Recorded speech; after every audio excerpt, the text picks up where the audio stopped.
Hi, Krista. Hey, hi, Barbara. How was it today? Yeah, it was good.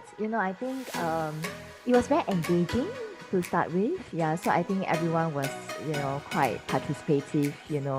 I mean, I myself really enjoyed it. I came into this not knowing what to expect, especially because, I don't really draw, right? But it's quite easy to actually follow through because when you just start, forming shapes, yeah, and then I think it becomes easier because you don't really need to try to follow exactly like what a bird looks like, but you can just try to actually draw it using different shapes. Yeah, so I think that was something that is good to start with, so everyone sort of like overcome their fears, right? Yeah. Yeah. Then the thing that I will start doing now is I'm gonna buy more sketchbooks.